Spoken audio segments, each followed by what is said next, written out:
I don't want to be a psychologist, and there's nothing wrong with that. At one point thought I wanted to be a criminal profiler, and I quickly realized that there's something powerful about helping individuals, but you're limited when we're trying to help individuals on a one-on-one and the systems aren't connecting and the systems aren't really working collectively or holistically to help individuals thrive in any, whether that's urban or rural. So that led me to the macro social work path, where I wanted to look at the macro impact of academia or health and resources, public health, environmental concerns and disparities.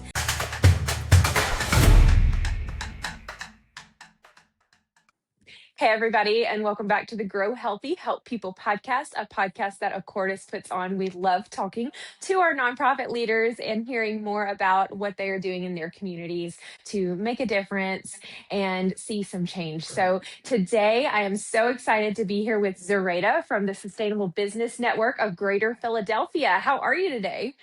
Hi, I'm doing well. Thank you so much for having us here today, Absolutely. having me. Yes, absolutely. I'm so excited to get to talk to you and hear more about all the great things you're doing over there. Before we really get into what the organization itself does, I want to know a little bit more about you. Kind of how did you get to be a nonprofit leader and like be in the position you're in? What was it like growing up for you? Is this, did you have other plans? How did you get here? It's a wonderful question. It depends on what angle you are going to take in answering it or the approach. For my life, for Yeah. being 34 years young, I've lived quite a few lives. I'm a veteran. I served in the Oh, Army it's Reserves amazing. for 12 years, and my specialty was human resource.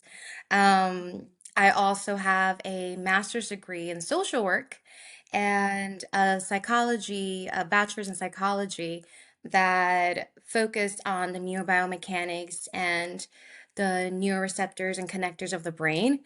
Um, so interesting enough, those three worlds collide in such a perfect way. I joined the military when I was 19, so 18 and a half technically, right? Um, and I had to decide what I wanted to do with my life. Was I ready for college? And I think the reality sometimes is we're conditioned to have it all figured out right after high school, and that's not the truth for everybody. So for me, I said, where can I obtain discipline, structure, and the confidence I need to find my path? And the Army provided me that opportunity. So while being in the Army, I obtained this trade in human resources, but in that work, I learned about systems operations, personnel management. I learned about what it means to go overseas and manage people and manage their family and morale. And while I was out there and on my tour, I was presented with the opportunity to lead the community engagement development committee that was overseas, where I had to lead volunteer efforts and cleaning up beaches and helping the seniors that were living in this duty station, to creating events for morale and checking in on soldiers and all these different things that are part of giving back and public service that you would not, aside from being involved in the military, right? You're already giving your public service.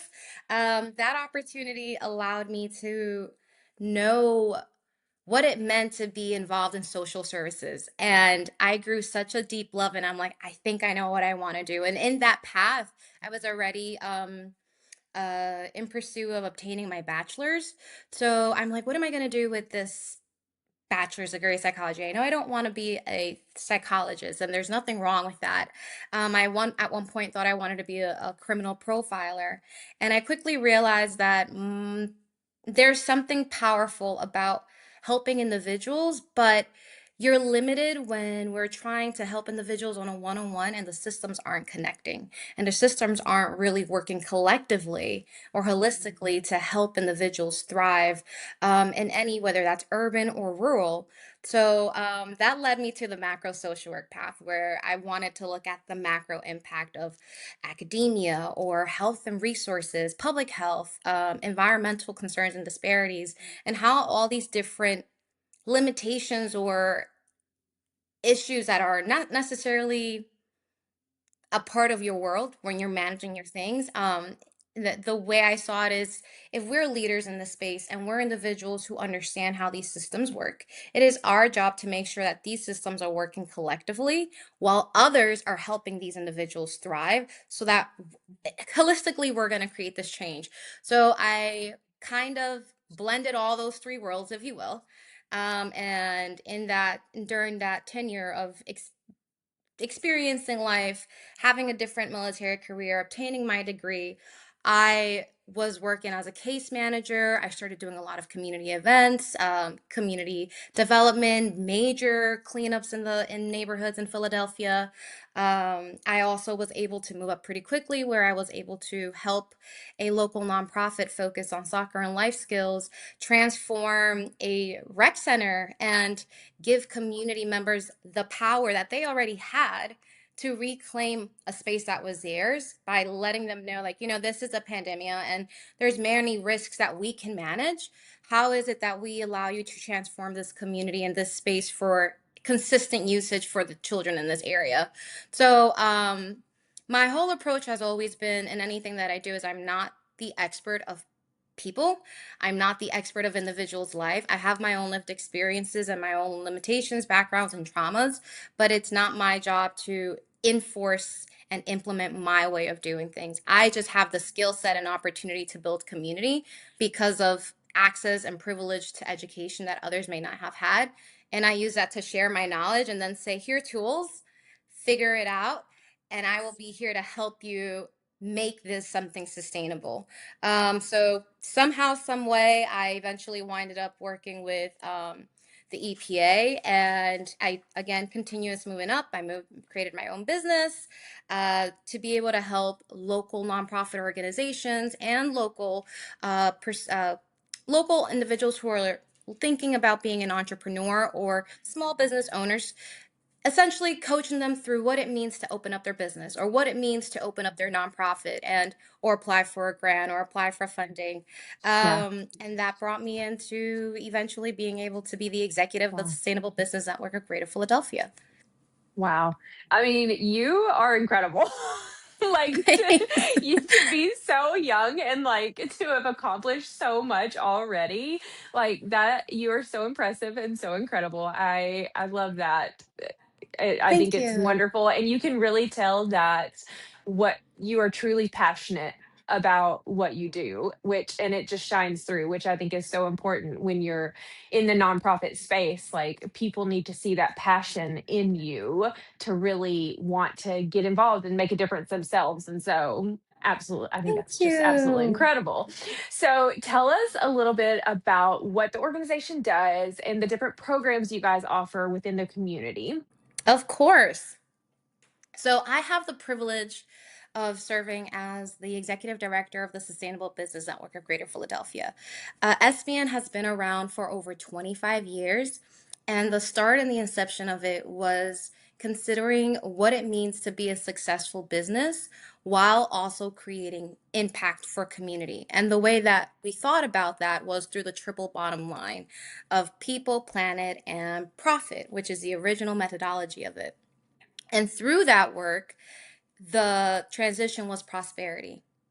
We do want businesses to profit. We do want businesses to gain revenue. But when we're thinking about capitalism and other areas of our environment are falling apart, then we're really not thinking about creating impactful change and a sustainable environment for all to thrive in. So SBN's mission is to create a just, green, and thriving economy for local businesses and communities to thrive. And the way that we do that is through our three core pillars, which the first one is environmental stewardship, and that's related to the planet piece of the triple bottom line. And through that work, we do workshops under the Urban Forestry Initiative, essentially providing opportunities for businesses who are either civil engineers or architects or individuals who that's also in the GSI realm, but also individuals who are arborists, who are looking to get city contracts and may not necessarily know how to do that. We have the resources and pipeline to either provide workshops or connect these individuals to those resources.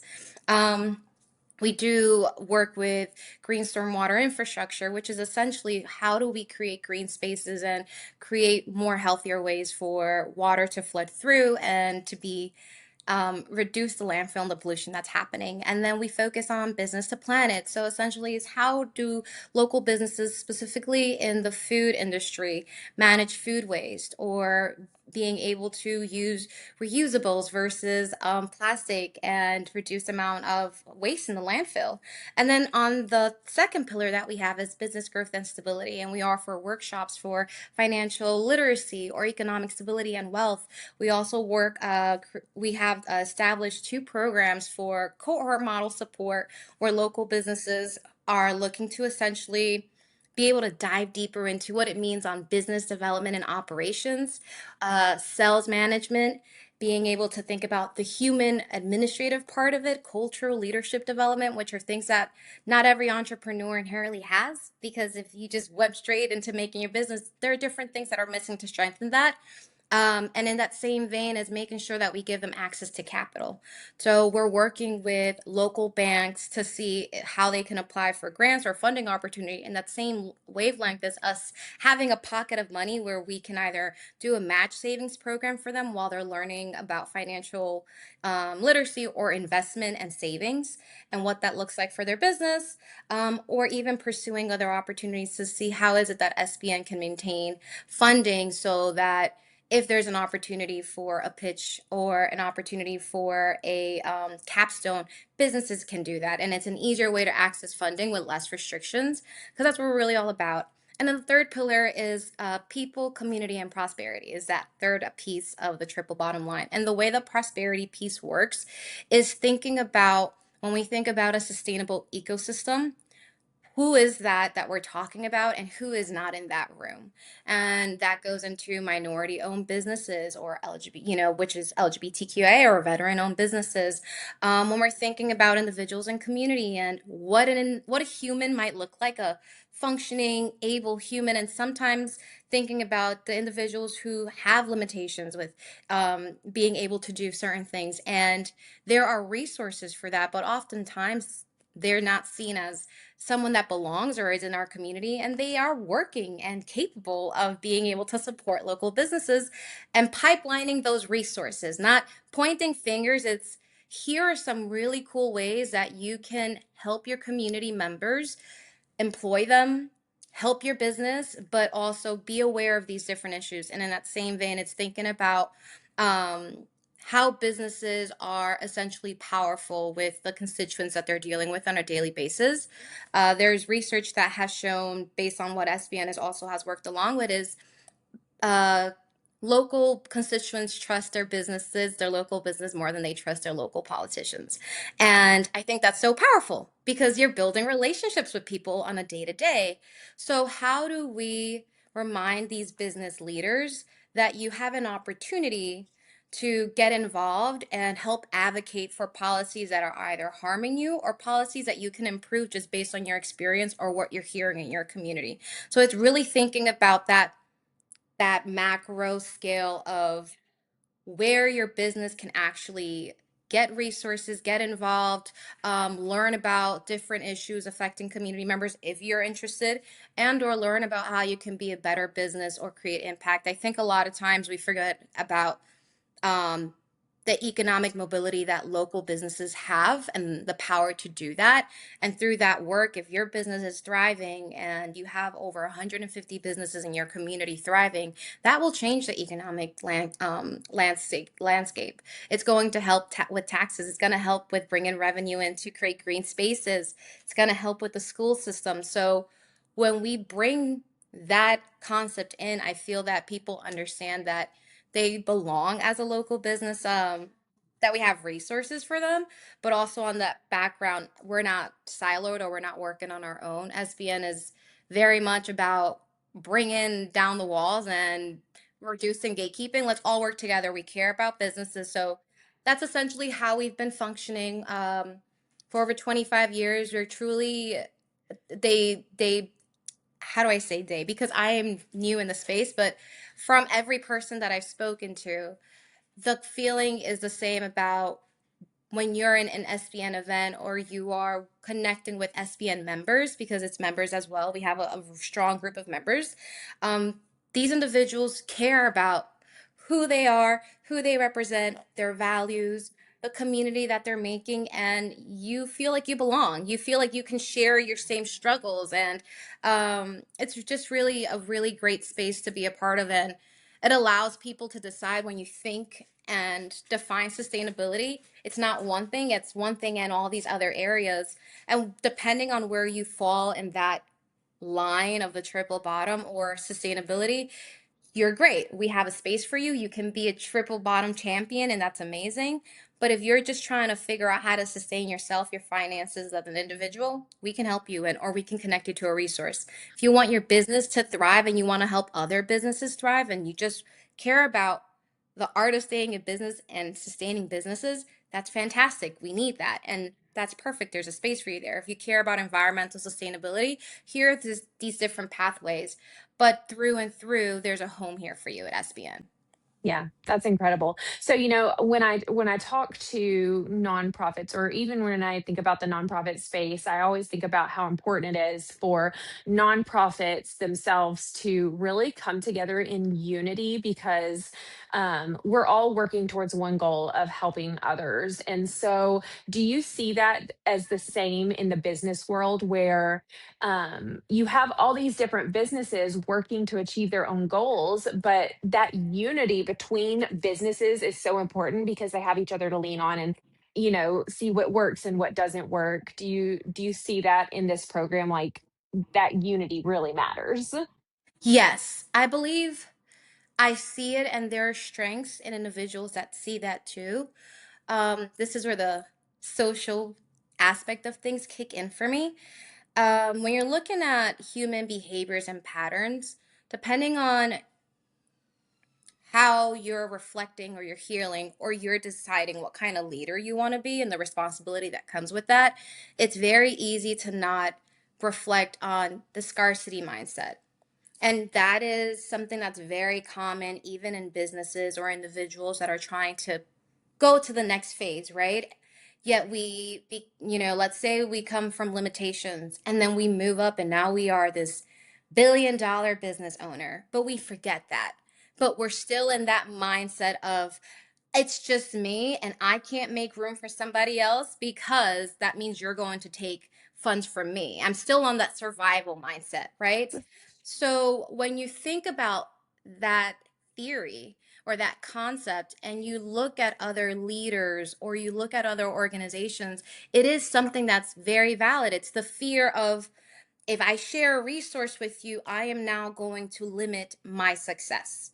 Um, and I want to share that in my experience, I have no problems challenging that because if you succeed, I'm succeeding. If I eat, you eat. I will make a seat for you at the table. And I'm very comfortable with having those uncomfortable conversations of being aware that on the nonprofit side of things, we are currently all struggling for funding. It's really hard, and or there are restrictions. And one of the main restrictions, as you probably are aware of, is you have to invest all of the money to funding, but then there's not enough overhead funding to be able to invest on the quality of people so that we give you quality resources and programming and navigating that. So, as organizations, you're already struggling with so many limitations. But I think when in the really great conversations I've been having, unity has continued to come through of here's what we're already doing as a cohort. What do you think SBN can do to complement that? And collaborating in that. And I think most of that comes from building trust and letting our guards down. But it also goes back into removing ourselves from survival and sustainability. Like we are all a part of this ecosystem and we want to succeed because of XY mission. So, what is our job to come together and support that? Now, as businesses, it's the same thing.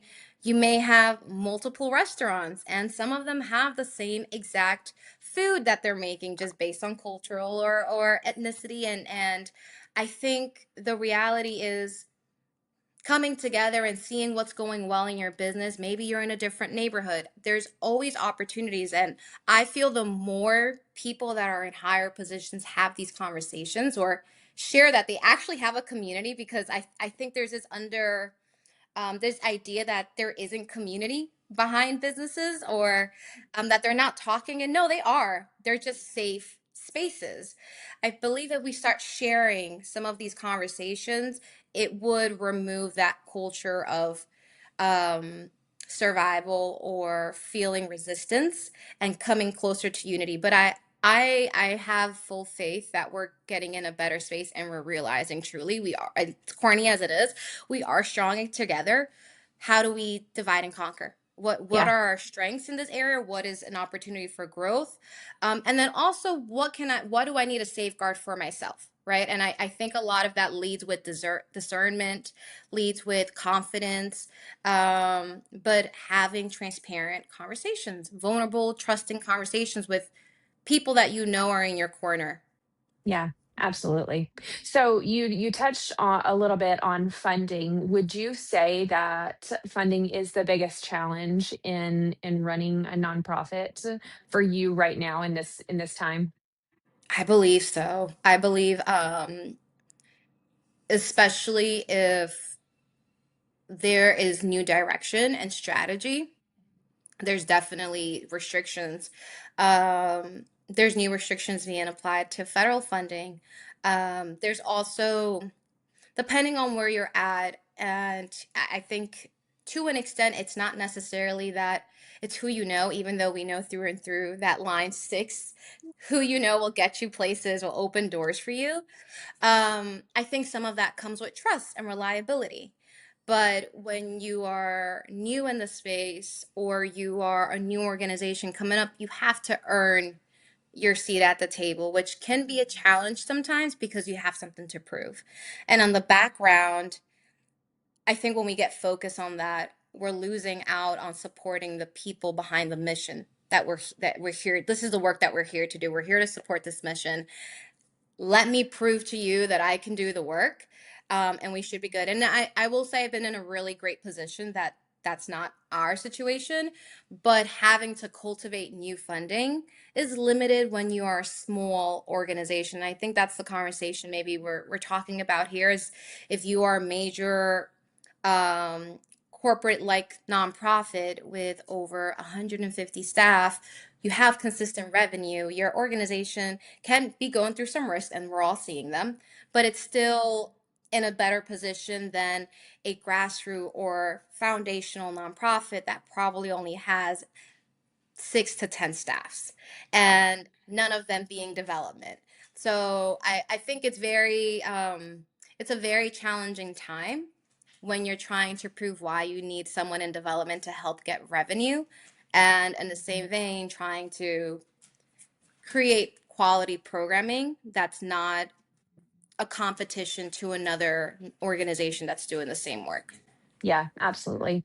And guys, if you're watching this and you're a nonprofit leader, she hit on it. Like it feels like when you are trying to get funding that you're constantly fighting this battle of other nonprofits that are doing wonderful things that are surrounding you also trying to get that same funding, and it can be very difficult and it can feel very overwhelming, and you can also feel like you're just failing if it's not coming in. But I know for a fact that right now every nonprofit is struggling where it is hard to get funding right now. And so, if you are a nonprofit and this is something that you are struggling with or need some guidance on, Acordis can really help you with that. We love getting with nonprofits and helping build out 12-month campaign strategies to really help figure out a way to bring in new donors and new funding sources. And we would love to help you with that. We can help with so much other things on the back end. So, if you're a nonprofit and you're interested, our link will be at the end of the show. We would love to talk to you. Feel free to reach out to us.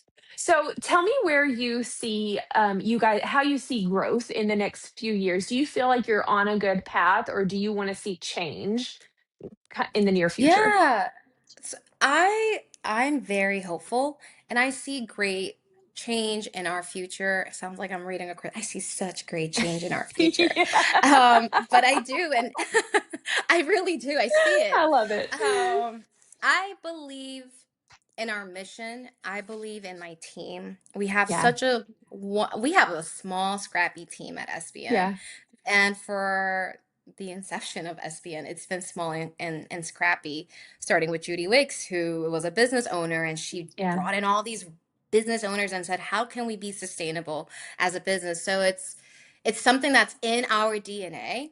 And in the same vein, our members that we have are these local businesses that are also scrappy themselves. And they have gone through different iterations of crises, if you will, and they're still here. So when we're bringing in these new members or we are building community, there is a need to help individuals understand what sustainability is. And to be frank, sustainability is very well known in the environmental lens and landscape of it all, but it's not very well known when we talk to different communities, when we talk to the Latino community or the immigrant community or the Asian community. And now we're trying to define this word and make it accessible. And once people understand, not necessarily how they can be sustainable, but actually how you've already been sustainable with waste reduction or reusing and or survival, these are ways that you've already succeeded. It's an opportunity for me to be able to help people not feel like they're excluded.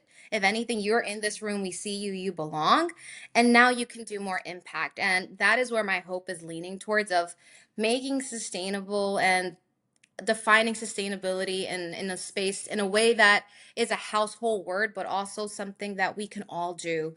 We can help businesses stay in business, and that's so important for our economy. We can help individuals and communities thrive if businesses are successful and help them move up and help one another. And we could also truly help change the planet just by little things that we do here and there and finding how we could do that, right? So I think with our pillars and our programs, and how we are going to make this information accessible is going to be a game changer for SBN and for anyone that is curious and wants to get involved. There will be different areas of involvement, whether it's attending a workshop or becoming a member or attending an event or just having access to our social media platform. We just want to make sure that SBN is accessible. And whoever is within our community, they're able to also share their resources. So I think we're in a good space. I feel that there's good momentum. And with every challenge that is currently happening, I do believe that SBN has the power to be a strong advocate, representative, and a beacon of hope in moments that can feel scary, hopeless, lonely. We're here to just say we're a community, and when we need to step up, we will. We can represent communities that maybe don't feel safe. Um, I don't I don't necessarily feel that any how do I explain it? I don't feel necessarily that hiding away from or shying away from the fear or limitations of funding is going to be the way to go. There's so much on the line to lose hope now. And I'm a person that I don't give up and through, and we have a strong community and allyship. So I'm truly excited, and I'm also excited for the partnerships that we have. I'm very hopeful for them. I'm very hopeful for the relationships we're establishing. We talked about funding limitations, and something that I feel is super important is when you're collaborating on grants. I don't know many people are aware that you can co-sign or apply to a grant together, or you can create a support letter, and you could use your local politician to write you a support letter. Like there's different things you can do. And as long as you're collaborating, I think there's always going to be hope, which is that unity piece you were talking to. Yeah, I love that so much. That's incredible. So, how can local businesses in your area, what do they do to get involved with you? How do they find you? How do they get started? Yeah, so they can visit sbnphiladelphia.org, or they can follow us on SBN Philadelphia. And the way you can check us out is you can learn about events, and our website has like an event section, and you can sign up to a happy hour that we're having. We have an environmental stewardship coming up soon. You can sign up to our membership, and there is a tab on our website to become a member. And depending on where you're at, if you're a startup business or you're a business that's been around for over 3 years, or you are a GSI partner, there's different tiers for that. You can also have access to programs. We run cohorts, and yes, we are a membership-based organization, but it's accessible to everyone. So everyone has an opportunity to apply to a program that we have, especially if it's free. And we want to make sure that things are accessible. So that follow us on LinkedIn, SBN Philadelphia. You can also find me on LinkedIn as well as Zoraida Cordero, and I would be more than happy to meet with any local business that is looking to connect with SBN or also connect with our manager, which is Johan, and his email is Johann, JOHANN at sbnphiladelphia.org. Awesome. So incredible. Well, guys, if you are a business in the area and you want to get involved, please check them out. There's so much benefit to having resources and not feeling alone in running a business. So I encourage you to check them out. And for everybody else, and this goes for not just the Philadelphia area, but areas all over. Please shop local. Please support your local businesses because it is so important for your community and for the businesses themselves. These are people's livelihoods, and it is so important that we stand by them and support them each and every day in our shopping. So support your local businesses. I have Thank enjoyed, you. yes, I have enjoyed this so much talking to you. Again, I think you're incredible, so impressive, and it has been a Thank pleasure you. to learn about what you guys do. Thank you. Thank you for Yeah. having us. And yes, Yes. shop local, stay Shop local. local. Absolutely. I love it. Yes. Well, guys, we will see you next time on Grow Healthy, Help People. Have a great day.